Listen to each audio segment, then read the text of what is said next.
د برید په وړاندې برید، د وینې تویونې په وړاندې وینې تویونه او د دښمنۍ په وړاندې دښمني نړۍ ړندوي.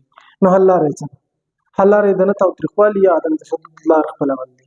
نو راځئ نن به همدې موضوع سره په تړلي یو کوچني کتاب عدم تشدد 4 رهبران یوه لار باندې خبرې وکړو.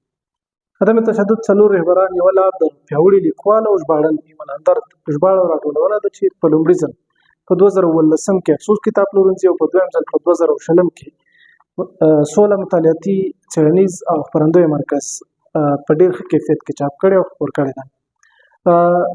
په ټوله کې عدم تشدد پر مفکوره په ځانګړې توګه د دغې فلسفې په 4 مخکښو څېرو پاچا خان، نیلسن منډیلا، مهاتما ګاندي او ډاکټر مارټن لوتر کینګ پر ژوندلیک، مبارزه او سیاسي مخینې باندې بحث کوي.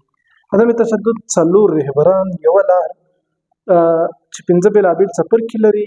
لومړی څپرکی د عدم تشدد یا د نه تاوتریخوالي په مفکوره او تګلاره عمومي بحث کوي چې تشدد او عدم تشدد څه معنی، ولې عدم تشدد، تاریخ، تګلاره او د عدم تشدد ډولونه تشریح کوي. عدم تشدد څه شی دی، څه وړې په نړۍ وړاندې خپرې شوې، کوم موضوع کې یې ښې پیلې ورکړې او کوم موضوع کې ناکامه شو، عوامل یې څه، دا فلسفه له کومه شوه او څنګه تر اوسه راروانه ده. دا کتاب په ټوله کې له همدې ځوابونو جوړه شوې رساله ده چې 4 بېلابېل موارد روښانه کوي.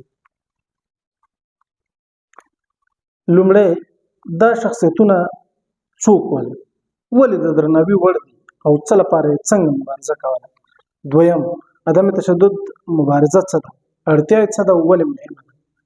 دریم، موږ په افغانستان کې ولې د داسې نه تاوتریخنې مبارزې زده کړې ته اړتیا لرو او له دې څخه کومه پایله او تجربه راخپلولی شو.